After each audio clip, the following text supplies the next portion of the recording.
Welcome back to the channel everyone. अगर आप लोगों के ऊपर भी कोई इनकम टैक्स केस चल रहा है और केस की अपील आप लोगों ने 30 दिन से लेट कर दी है, यानी अपील लेट फाइल हो रही है आपकी, तो आप लोगों के लिए ये वीडियो बहुत ज़्यादा इंपॉर्टेंट है। देखिए, अगर आप लोगों ने 30 दिन के अंदर ऑर्डर के 30 दिन के अंदर अपील फाइल नहीं की है तो इनकम टैक्स डिपार्टमेंट कभी भी आपकी जो बैंक अकाउंट्स है आपके बैंक अकाउंट्स को अटैच कर सकता है, आपके रिफंड को एडजस्ट कर सकता है। इसके अलावा आपके ऊपर रिकवरी प्रोसीडिंग्स भी स्टार्ट हो सकती हैं। अब अगर बात करें ये तीनों चीज़ें रोकनी हो आप लोगों ने तो आप लोगों को क्या करना होगा, वो मैं आपको आज की इस वीडियो में बिल्कुल डिटेल के अंदर डिस्कस करूंगी। अब सबसे बड़ी गलती लोग यहाँ पे क्या सोचते हैं कि हमने अगर लेट अपील फाइल की है तो अब कुछ भी नहीं हो सकता। लेकिन ध्यान रखिएगा, प्रोफेशनल प्रैक्टिस में लेट अपील का मतलब ये नहीं होता कि आपका डेड केस है। आपका केस डेड नहीं हो जाता सिर्फ इसी बात पे कि आप लोगों ने अपील लेट फाइल की है। अगर स्ट्रेटेजी आप लोगों की ठीक है, बिल्कुल ठीक स्ट्रेटेजी के साथ आप लोग रिप्लाई कर रहे हैं तो डिले की कॉन्डोनेशन आप लोगों को मिल सकती है, आपकी अपील एडमिट हो सकती है और डिमांड रिकवरी भी आपके अगेंस्ट रोकी जा सकती है। इस वीडियो में मैं कंप्लीट डिटेल में आपको बताऊंगी कि प्रोफेशनल्स को डिलेड अपील कैसे हैंडल करनी है, स्ट्रॉन्ग कॉन्डोनेशन के लिए पिटीशन कैसे आप लोगों को ड्राफ्ट करनी है, डिमांड को प्रैक्टिकली कैसे प्रोटेक्ट किया जाता है और कौन सी वो मिस्टेक्स होती हैं जिसकी वजह से आपकी अपील जो है वो रिजेक्ट हो जाती है। कंप्लीट प्रोफेशनल ड्राफ्टिंग आज की इस वीडियो में हम लोग सीखने वाले हैं कि आपको कॉन्डोनेशन ऑफ डिले किस तरीके से मिलेगी। Clear everyone? तो बने रहिएगा इस वीडियो के एंड तक हमारे साथ ताकि हम इसके ऊपर कंप्लीटली चर्चा कर सकें। सबसे पहले तो जैसे मैंने आप लोगों को बताया कि अगर आप लोगों ने लेट अपील फाइल की है तो ये आपका कोई डेड केस नहीं बन जाता, ये सिर्फ एक प्रोसीजरल डिफेक्ट है, यानी कि आप लोगों ने जो प्रोसीजर था 30 डेज का वो पूरा नहीं किया। इसको हम क्योर कर सकते हैं, बट आपको स्ट्रेटेजिकली अपनी अपील फाइल करनी होगी, कॉन्डोनेशन की रिक्वेस्ट डालनी होगी। अगर लीगल बैकबोन की मैं बात करूं, लीगली आप लोगों को टाइम लिमिट कितनी दी होती है, सेक्शन 249 सबसेक्शन 2 के तहत 30 दिन का टाइम आपको मिलता है अपील फाइल करने के लिए। लेकिन सेक्शन 249 सबसेक्शन 3 आप लोगों को रिलीफ देता है कि आप लोग कॉन्डोनेशन के लिए अप्लाई कर सकते हैं। इसके लिए आप लोगों को कॉन्डोनेशन ऑफ डिले की application commissioner of income tax appeals को फाइल करनी होगी। बट ध्यान रखिएगा, जब भी आप डिले को कॉन्डोन करवाएंगे तो आपके पास एक सफिशिएंट कारण होना चाहिए। ऐसा नहीं है जस्ट आप कॉन्डोनेशन की एप्लीकेशन लगा देंगे, आप लोगों के पास एक सफिशिएंट कोज होना जरूरी है कि किस कारण से आप लोगों की अपील जो है वो डिलेड हुई है। अब सबसे पहला काम इसमें आप लोगों का क्या रहता है कि आप लोग पहले ये डायग्नोज करो कि कितना टाइम आप लोगों ने अपील को डिले किया। आपका date of service of order क्या था, date of service of order यानी आप लोगों को ऑर्डर कब रिसीव हुआ, ड्यू डेट ऑफ अपील क्या थी, एक्चुअल फाइलिंग डेट क्या है अपील की। तो यहाँ पे आप लोगों ने एग्जैक्टली निकालना है कि कितने दिन आपकी अपील डिलेड हुई है, प्लस आप लोगों को एग्जैक्ट रीजन, सपोर्टिंग एविडेंस और डिमांड अमाउंट, ये सब आप लोगों के पास होना जरूरी है। सिर्फ रीजन होने से काम नहीं बनता, उसके सपोर्टिंग एविडेंस भी आप लोगों के पास जरूरी होते हैं। अगर सपोर्टिंग एविडेंस नहीं है तो आप लोगों का केस वीक हो जाएगा, ध्यान रखिएगा। अब आपको सबसे पहले करना क्या है, आप लोगों को अपना फॉर्म 35 फाइल करना है, यानी अपील का फॉर्म फाइल करना है। Grounds of appeal, facts of the case आपको प्रिपेयर करने हैं और कॉन्डोनेशन की पिटीशन आप लोगों को साथ ही में लगा के फाइल करनी है, ये मैंडेटरी है। अगर आपने कॉन्डोनेशन की पिटीशन नहीं लगाई तो आप लोगों को कॉन्डोनेशन ऑफ डिले का जो बेनिफिट है वो बेनिफिट नहीं मिलेगा। यहाँ पे मैंने आपको ऑलरेडी बता दिया कि कितने नंबर ऑफ डेज आपके डिले हुए हैं, वो आप लोगों को चेक कर लेना है। अब जो आप कॉन्डोनेशन की रिक्वेस्ट लगाएंगे वो रिक्वेस्ट आप लोगों को बनानी किस तरीके से है, ये सबसे बड़ा मैटर आ जाता है। सबसे पहले तो बहुत लोग मैंने देखे हैं, वो लोग क्या करते हैं, जो स्टार्टिंग करते हैं ना सेंटेंस की या जो अपना रिप्लाई बनाते हैं उसमें क्या लिखते हैं, the assessee was under stress due to some personal problems due to some unavoidable circumstances. ये सब वर्ड्स आप लोगों को, ये सब लाइंस वहां पे यूज नहीं करनी है। अगर ये सब लाइन आप वहां पे यूज करेंगे तो इनकी कोई भी लीगल वैल्यू नहीं होती। ध्यान रखिएगा, मैं बार बार अपनी हर एक वीडियो के अंदर एक ही बात बोलती हूँ, जो आप लोग इनकम टैक्स के रिप्लाई करते हैं या जीएसटी के भी इवन आप रिप्लाई करते हो, हर जगह लॉ मैटर करता है, हर जगह एक्ट मैटर करता है। जो आपके पास इनकम टैक्स ऑफिसर्स हैं, कमिश्नर्स हैं, वो आपको एक्ट के बेस पे देखेंगे, आपकी रीजनिंग के बेस पे देखेंगे। वो आपकी इमोशनल ड्राफ्टिंग को कभी भी कोई वैल्यू नहीं देखते। जहां भी आपने इमोशनल अप्रोच बीच में लेकर के आ गए, वो आपके केस को जीरो कर देंगे। Clear everyone? हाँ जी मैम। अब आप लोगों को इसको एक स्ट्रॉन्ग बेस्ड इफेक्ट देना होगा। जो आपकी ड्राफ्टिंग है वो बिल्कुल स्ट्रॉन्ग होनी चाहिए। वहां पे आप लोगों को जो भी वेरीफाइबल फैक्ट्स हैं अपने, यानी जो एक्चुअल फैक्ट्स हैं, उसी बेस पे आपको अपना रिप्लाई बनाना है और स्पेसिफिक उस चीज को मेंशन करना है। देखिए, जैसे assessment order dated 10/1/2026 was received by the appellant on 18/1/2026 due to postal delay as evidenced by the speed post tracking report. यानी हमारे पास जो स्पीड पोस्ट की रिपोर्ट आई थी, ट्रैकिंग रिपोर्ट है, उसके अकॉर्डिंग हमारे पास डिलीवरी तो 18 जनवरी को हुई, तो उस बेस पे हमें 18 जनवरी से 30 दिन का टाइम मिलना चाहिए। तो यहाँ पे एक फैक्ट बेस्ड अप्रोच है कि एक्चुअल में ऐसा हुआ था और विद प्रूफ हम यहाँ पे बात कर रहे हैं। नेक्स्ट अनदर अगर मैं एग्जांपल हूं तो appellant was hospitalized from 21/2026 to 5/2/2026 due to which appeal could not be file within the prescribed time. यहाँ पे हमने प्रॉपर एक स्पेसिफिक बात की कि इस वजह से डिले हुआ। हमने यहाँ कोई भी ऐसी असमंजस वाली या कोई भी इमोशनल ड्रामा वाली बात नहीं की है। तो इसी तरीके से आपको अपना रिप्लाई मेंटेन करना है। ध्यान रखिएगा, अथॉरिटी कभी भी आपकी इमोशंस में इंटरेस्टेड नहीं होती। उसे फैक्ट चाहिए, प्रूफ चाहिए, प्लस टाइमलाइन चाहिए। ये तीनों चीजों का कॉम्बिनेशन आप जब तक नहीं बना करके दोगे, इमोशनल ड्रामा के ऊपर कभी भी आप लोग केस नहीं जीत पाएंगे। ध्यान रखना है आपको इस बात का। नाउ आपको जो भी चीजें एक्सप्लेन करनी है बिल्कुल सीक्वेंस में करनी है और लॉजिकली करनी है, स्टेप बाय स्टेप। देखिए, मैं आपको हर बार एक ही चीज कहती हूँ, अगर आप अपना ड्राफ्टिंग बहुत अच्छे से कर रहे हैं, अगर आपकी स्ट्रेटेजी बहुत अच्छी है, तो आपकी केस जीतने के चांसेस 100 टाइम्स ज्यादा हो जाते हैं, रादर देन कि बहुत लोग मैंने देखे एआई सॉफ्टवेयर आ गया तो एआई सॉफ्टवेयर से कुछ भी आप लोगों ने निकाला और कॉपी पेस्टेड कर दिया, हो गया जी रिप्लाई। अगर ऐसे ही रिप्लाई होने लग गए, इसी तरीके से केस चलने लग गए, तो भैया हर कोई एडवोकेट बन जाएगा, हर कोई सीए बन जाएगा। तो इस तरीके से आप लोगों ने कभी भी अपने केस का रिप्लाई नहीं करना, क्योंकि बहुत बार मैंने देखा है जो एआई है ना, वो केसेस भी गलत रिकमेंड कर देता है। तो कॉपी पेस्टेड वाला काम बिल्कुल भी मत करना। वो आप लोगों को सजेशन दे सकता है, लेकिन दिमाग आप लोगों का खुद का काम करना चाहिए। आप लोग अगर हमसे रिप्लाई करवाना चाहते हैं बिल्कुल प्रोफेशनल तरीके से, 9467231512 ये हमारे यहाँ का कांटेक्ट नंबर है। आप इसके ऊपर कांटेक्ट कर सकते हो। हम लोग आपको पेड सर्विसेज प्रोवाइड कर देंगे, लीगल कंसल्टेंसी भी प्रोवाइड कर देंगे। इवन बहुत से प्रोफेशनल्स भी हमारे साथ जुड़े हैं। बीइंग अ प्रोफेशनल भी आप हमारी सर्विसेज लेना चाहें तो ले सकते हैं। हम लोग बिल्कुल आप लोगों को प्रोफेशनल ड्राफ्ट बना करके देंगे, नोटिस के रिप्लाई बना करके देंगे, जिससे कि आप अपनी अपील भी फाइल कर सकते हैं। हम खुद भी आपको अपील फाइल करके देंगे अगर आप लोगों को चाहिए तो। नाउ आगे हम बात करते हैं, जो आप एक्सप्लेन कर रहे हैं वो बिल्कुल सीक्वेंस में होना चाहिए और लॉजिकली होना चाहिए। स्टेप बाय स्टेप आपको उन्हें हर चीज़ बतानी है, एग्जैक्टली बताना है कि क्या हुआ था। अब अगर ऑर्डर आपका रिसीव हुआ तो आप लोगों को किस तरीके से बताना है, यानी ऑर्डर आपका कब रिसीव हुआ, क्या हुआ, उसके बाद डिले किस वजह से हुआ, कौन से ऐसे इश्यूज थे, क्या वो अब रिजॉल्व हो गए हैं, और फाइनली कब आप लोगों ने अपील फाइल की है। जैसे कि ऑर्डर आपका सर्व हुआ 1 जनवरी 2026 को। Thereafter appellant forwarded this matter to his tax consultant on 5/1/2026 due to technical issues in assessing the portal between 10/1/2026 to 25/1/2026 the appeal could not be filed within time। यानी technical issue था आपकी side पे, ये issue 28/1/2026 को resolve हुआ और तब हमने इमीडिएटली अपील को फाइल कर दिया।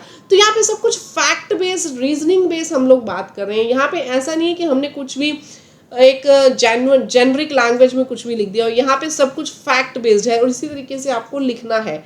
नाउ यहाँ पे क्लियरली टाइमलाइन दे रखी है, कोई हमने गैप नहीं दिया, लॉजिकली एक फ्लो बन गया, और कोई भी नेग्लिजेंस हमारी तरफ से यहाँ पे शो नहीं हो रही है कि हमने कुछ नेग्लेक्ट किया है, हमारी नेग्लिजेंस की वजह से यहाँ पे जो हमारी अपील है वो लेट हुई है, ऐसा कुछ भी शो नहीं हो रहा। हर एक रिप्लाई में मैं बोलती हूँ, कोई भी आप रिप्लाई करो, जेनरिक स्टेटमेंट्स का यूज आपने कभी नहीं करना। जब भी जेनरिक लैंग्वेज यूज करेंगे, यहाँ पे आप लोगों को ध्यान रखिएगा एक डेंजर का साइन ऑटोमेटिकली महसूस होना चाहिए। जैसे due to unavoidable circumstances, due to some issues, यानी कुछ भी मतलब ऐसा लिख दिया हम लोगों ने कि हाँ कुछ इश्यूज थे। अरे कौन से इश्यूज थे वो बताओ ना, उनको वो सुनने के लिए बैठे हैं। ऑफिसर्स आपसे जानना चाहते हैं कि कौन से इश्यूज थे। Due to some professional reasons, what are your professional reasons, आप लोगों को इन व्हाट का जवाब देना जरूरी है कि कौन से अनअवॉइडेबल रीजन है, कौन से इश्यूज है, कौन से प्रोफेशनल रीजंस है। ये ऐसी कुछ भी लैंग्वेज आपने यूज नहीं करनी है, यहाँ से आप लोगों की क्रेडिबिलिटी खत्म हो जाती है और आप लोगों का रिप्लाई रिजेक्ट होने के चांसेस बहुत ज़्यादा आ जाते हैं। इवन कई अपील्स जो है रिजेक्ट हो जाती हैं सिर्फ इसी बेस पे कि आपने अपील लेट फाइल की। अगर आप अपील लेट फाइल करते हैं और डायरेक्टली आपकी अपील को रिजेक्ट कर दिया जाता है तो आप खुद सोचो ना, आपकी सारी मेहनत पानी में गई। आपके बैंक अकाउंट डिटेच हो सकते हैं, रिफंड आपके एडजस्ट हो सकते हैं, रिकवरी प्रोसीडिंग स्टार्ट हो सकती हैं। तो आप लोगों को जो कॉन्डोनेशन की एप्लीकेशन है ना, इसको बहुत लोग लाइटली ले जाते हैं, कॉपी पेस्टेड कर देते हैं, एआई से बनवा लेते हैं। ऐसा नहीं होता। अपील इसी वजह से ही रिजेक्ट होती है क्योंकि आप लोग इसको हल्के में ले लेते हो। आपकी कॉन्डोनेशन ऑफ डिले भी बहुत ज़्यादा मैटर करती है कि आप किस लैंग्वेज में, किस स्ट्रेटेजी के साथ उसको बना रहे हो। अब देखिए, due to some unavoidable circumstances delayed occurred, अगर हम सिर्फ सिंपल सी ये लाइन दे देते हैं, इसकी जगह हमने क्या लिखा, due to prolonged server down time on income tax portal between this to this the appellant was unable to upload the appeal despite repeated attempts. यहाँ पे क्लियर लॉजिकल सेंटेंस निकल करके आ रहा है, एक लॉजिक निकल के आ रहा है, हाँ जी इस वजह से हमारी डिलेड हुई। तो ऐसा आपको एक प्रॉपर लैंग्वेज के अंदर रिप्लाई बनाना है।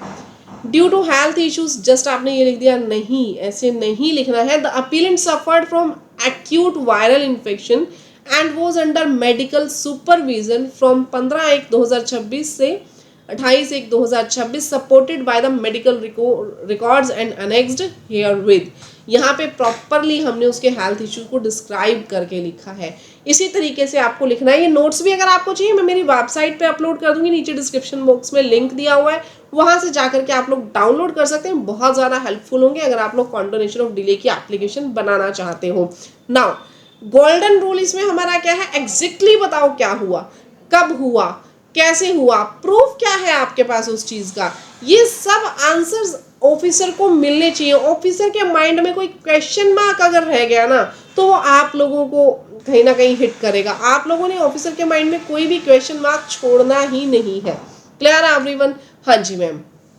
कोई भी आपको डाउट है आप कमेंट सेक्शन में मुझे बताइए, मैं कोशिश करूंगी आप सभी लोगों का रिप्लाई देने के लिए। Now professional drafting formula. Professional drafting formula आपके पास क्या है, इवेंट बताएं, डेट बताएं, रीजन बताएं, एविडेंस बताएं कि आपके पास उस चीज़ का एविडेंस क्या है। जैसे मैंने हॉस्पिटलाइजेशन वाला आप लोगों को अभी मैंने एग्जांपल दिया था। एविडेंसेस जितने भी हैं उसको आप लोगों ने लिंक करना है आपस में। जिस भी बात को आप प्रेजेंट कर रहे हैं ऑफिसर के सामने उसका प्रूफ आपको साथ में देना है और प्रूफ के बारे में यहाँ मेंशन भी करना है। जैसे हमने डिलेड ऑर्डर रिसीविंग की बात की थी, तो assessment order dated this was received by the appellant on this due to delay in postal delivery as evidenced by the speed post tracking. हमने लिखा है कि एविडेंस हम क्या दे रहे हैं। क्लियर? अब इसके बाद इनकम टैक्स पोर्टल का इशू, वहाँ पे आप उसके स्क्रीनशॉट लगा सकते हैं कि जो जो एरर आया, हम लोग ट्राई कर रहे थे अपडेट करने की इनकम टैक्स पोर्टल पे अपना रिप्लाई, अपनी अपील फाइल करने की हम कोशिश कर रहे थे, बट अपील फाइल नहीं हो पाई। स्क्रीनशॉट्स आप उसके दिखाइए। ग्रीवांसेस का अगर कोई टिकट आपने लगाया है वो आप दिखाइए। इवन आप लोगों को एडवांस में ये चीज़ें रखनी चाहिए अपने पास। ऐसा नहीं कि जस्ट पोर्टल काम नहीं कर रहा था, पोर्टल काम नहीं कर रहा था इसका प्रूफ भी आप साथ में लगाओ। क्लाइंट ने डॉक्यूमेंट्स टाइमली दे दिए लेकिन फाइलिंग डिले हो गया। अगर आपके कंसल्टेंट का इसमें कुछ भी एरर है, जैसे कि हमने यहाँ पे दिया है, the appellant had provided all relevant documents to the tax consultant, however due to inadvertent delay in the consultant's end the appeal could not be filed within the prescribed time supported by the consultant's return confirmation। जो सब आपका consultant है उसने return अगर confirmation दी है, कोई भी email दिया है, एफिडेविट दिया है, कंफर्मेशन दिया है, तो उसकी कॉपी आप साथ में लगाइए। यानी प्रूफ तो लगाना पड़ेगा, प्रूफ जरूर लगाओ, तभी तो आपके केस में दम आएगा ना। जब तक प्रूफ नहीं लगाओगे तब तक कोई फायदा नहीं है। तभी मैंने कहा स्ट्रैटेजी पे डिपेंड करता है। जो मैं आप लोगों को ये वीडियो दे रही हूँ फ्री ऑफ कॉस्ट यूट्यूब पे, ये आप लोगों को पेड कंसल्टेंसी के तौर पे भी कोई नहीं देगा। तो इसके बदले में मेरी वीडियो को लाइक और चैनल को सब्सक्राइब जरूर कीजिएगा, क्योंकि मोटिवेशन लेवल हम लोगों को भी चाहिए होता है। आप लोग अगर मुझे सपोर्ट करेंगे, मैं आप लोगों को धुरंधर बना दूंगी इनकम टैक्स की अपील्स के लिए, रिप्लाईज के लिए। ये मेरा वादा है आप लोगों से। चेंज इन एड्रेस, अगर आपने एड्रेस चेंज कर लिया, the order was initially dispatched to the appellant's old address due to which there was a delay in receipt, the same was received at the correct address on this as evidenced by communication records. वहां से आप address proof दे दीजिए, communication का record आप provide कर दीजिए। तो मैंने मेरे नोट्स में और भी कई सारी चीज़ें यहाँ पे कवर की हैं, अलग अलग मैंने इसमें लिए हैं कॉम्बिनेशन। बहुत सारे यहाँ पे मैंने फैक्टर्स आप लोगों को बताए हैं, आप लोगों की उनकी ड्राफ्टिंग किस तरीके से करनी, प्रॉपर लैंग्वेज विद एग्जांपल्स मैंने लिख करके बताया है। कंप्लीट चीज़ें तो मैं इसमें डिस्कस नहीं कर पाऊंगी, आप मेरे नोट्स डाउनलोड करके पढ़ेंगे तो भी आप लोगों को बहुत अच्छे से समझ में आ जाएगा। नीचे डिस्क्रिप्शन बॉक्स में मैंने दिया हुआ है लिंक, आप वहाँ से जा करके डाउनलोड कर लीजिएगा वेबसाइट से। देखिए, अगर मैं बात करूँ ना क्लाइंट की, तो क्लाइंट को कभी भी फर्क नहीं पड़ता कि आप टेक्निकल लैंग्वेज यूज कर रहे हैं या जेनरिक लैंग्वेज यूज कर रहे हैं। उसको क्या मतलब है कि मेरी डिमांड प्रोटेक्ट हो। जैसे ही आप लोगों की अपील लेट फाइल हुई, यानी विद इन 30 डेज अगर आप अपील फाइल नहीं कर पाए, तो डिपार्टमेंट के पास रास्ता खुल जाता है कि वो आप लोगों के जो बैंक अकाउंट्स है उनको सीज कर दे, या फिर आप लोगों का रिफंड एडजस्ट कर दे, रिकवरी प्रोसेस आप लोगों के ऊपर स्टार्ट कर दे। इस सब के लिए डिपार्टमेंट के पास एक रास्ता खुल गया। लेकिन जो आपका क्लाइंट है, क्लाइंट क्या चाहता है, भैया डिमांड नोटिस मेरे पास नहीं, मतलब डिमांड के लिए जो मेरा बैंक अकाउंट है वो सीज नहीं होना चाहिए। बैंक अकाउंट अगर अटैच हो गया, रिफंड एडजस्ट हो गया, रिकवरी प्रोसीडिंग स्टार्ट होगी, तो वहां पे क्लाइंट को बहुत ज्यादा दिक्कत आती है। अब यहाँ पे जो प्रोफेशनल्स हैं, जो एक्सपीरियंस है, वो सिर्फ अपील फाइल नहीं करते, वो एक ऐसी स्ट्रेटेजी बना लेते हैं जिससे कि जो रिकवरी है उस रिकवरी को रोका जा सके, क्लाइंट को इमीडिएट रिलीफ मिल सके और अननेसेसरी जो फाइनेंशियल प्रेशर बन जाता है क्लाइंट को, उसको सॉल्व कर सके। अब आप बोलोगे मैडम फाइनेंशियल प्रेशर कैसे बनेगा? क्लाइंट के बैंक अकाउंट में 25 लाख रुपए थे, बैंक अकाउंट अटैच हो गया उसका, तो अब वो वहां से ट्रांजेक्शन नहीं कर सकता। जब 25 लाख रुपए उसके सीज हो गए, तो उसने कहीं ना कहीं एडवांस देना होगा अपने सप्लायर्स को एडवांस नहीं दे पाएगा, जीएसटी पे नहीं कर पाएगा, तो रिटर्न फाइलिंग उसकी रुक जाएगी। तो कहीं ना कहीं उसके बिजनेस पर इम्पैक्ट पड़ता है। जब बिजनेस पे इम्पैक्ट पड़ता है तो क्लाइंट ऑटोमेटिकली प्रोफेशनल के अगेंस्ट हो जाता है। तो इस चीज को बहुत अच्छे से आप लोगों ने मेंटेन करना है। अपनी अपील फाइलिंग इतने बढ़िया से करो कि सामने वाले पर्सन की जो डिमांड रिकवरी है वो आप लोग रोक पाए। तो बिल्कुल स्पेसिफिक स्ट्रेटेजी आप लोगों की होनी चाहिए जब भी आप अपील फाइल करेंगे। Right everyone? जी मैम, मैं फिर से कह रही हूँ, बिल्कुल प्रोफेशनल तरीके से करना है। आप लोग हमारी सर्विसेज लेना चाहें तो नीचे दिए गए कॉन्टैक्ट नंबर पे आप कॉन्टैक्ट कीजिए। हम लोग आप लोगों को अपील से रिलेटेड फाइलिंग बहुत जेन्युइन कॉस्ट के ऊपर और बहुत प्रोफेशनल तरीके से प्रोवाइड कर देंगे। नाउ फाइलिंग स्टे एप्लीकेशन आपको साथ के साथ यहाँ पे लगानी है। जैसे कि डिमांड है, डिमांड को लेकर स्टे एप्लीकेशन आप यहाँ पे लगाइए। इसका ऑब्जेक्टिव क्या होता है आप लोगों के पास स्टे एप्लीकेशन का?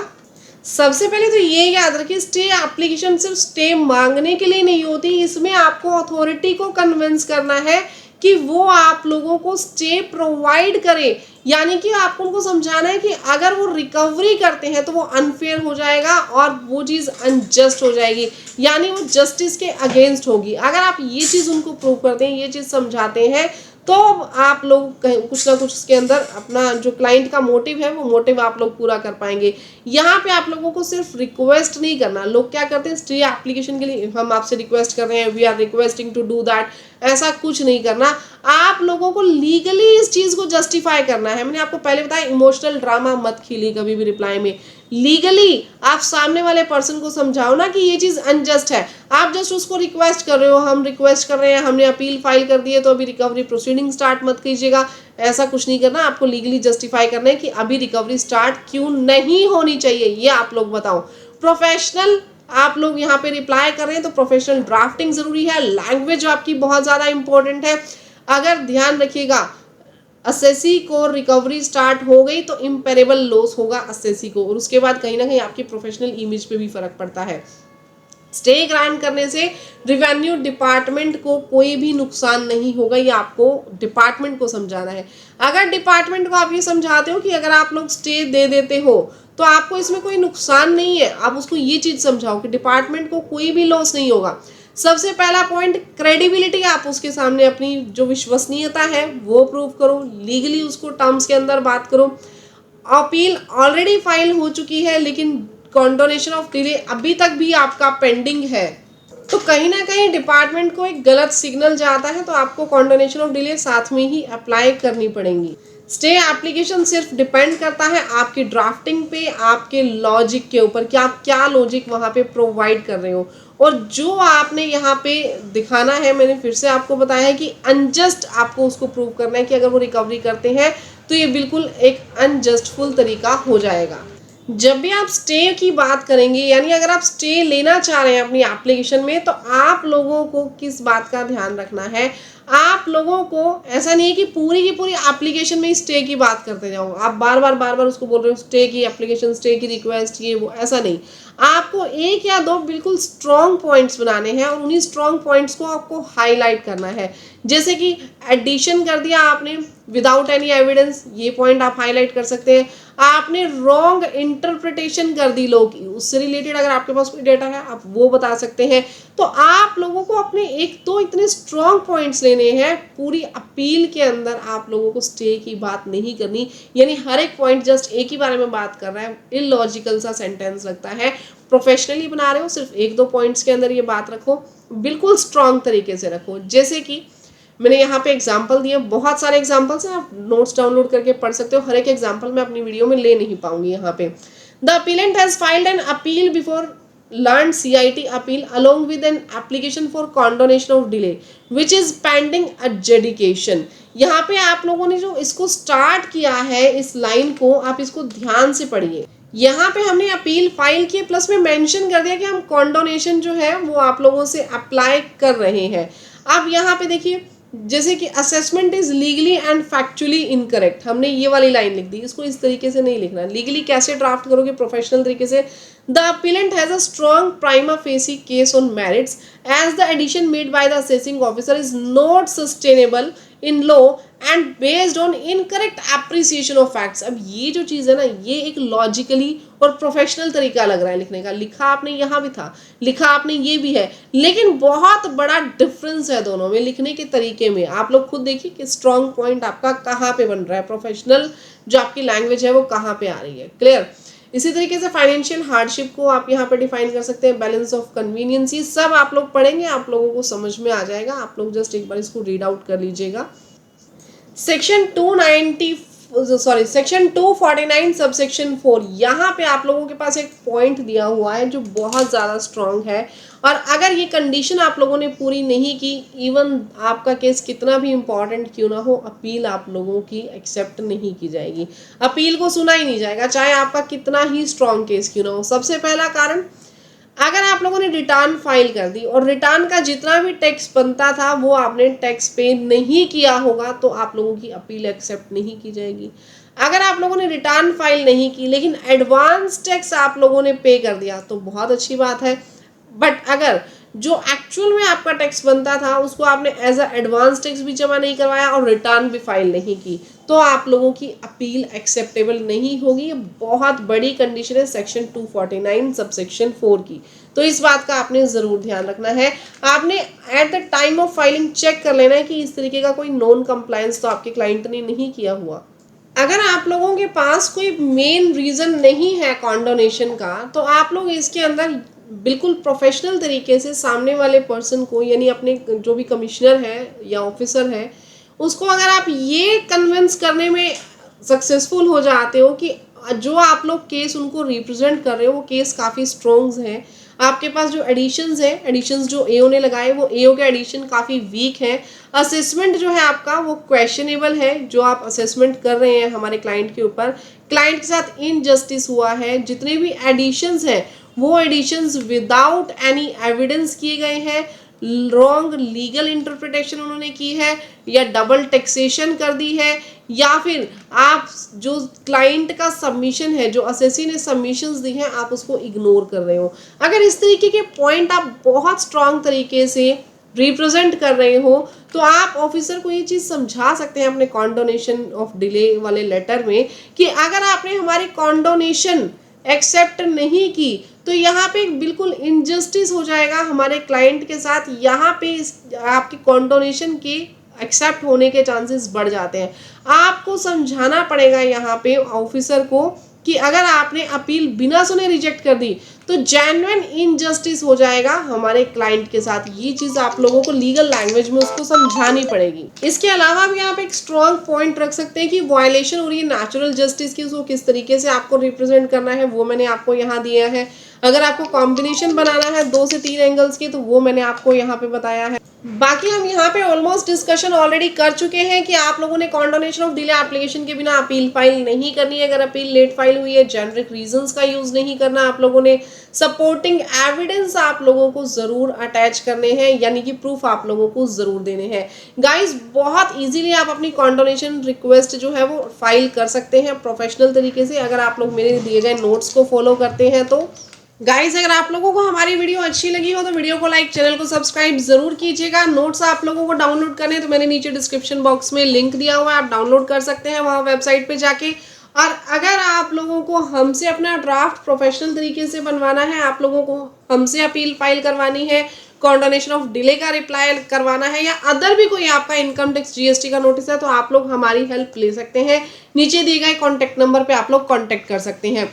अगर आप लोगों को ये नोट्स डाउनलोड करने हैं तो ध्यान रखिएगा, आप लोग Ctrl+F करके सर्च कर सकते हैं missed the appeal deadline, your case can still be saved. आपको ये वाली जो टैगलाइन है ये आप लोगों को सर्च करनी है, Ctrl+F कीजिएगा वेबसाइट में नोट्स में जा करके, और ये जो नोट्स है ये आप लोगों को नोट्स PDF के तौर पे मिल जाएंगे। तो गाइज मिलते हैं नेक्स्ट वीडियो में, तब तक के लिए thank you, bye bye, take care everyone, जय हिंद।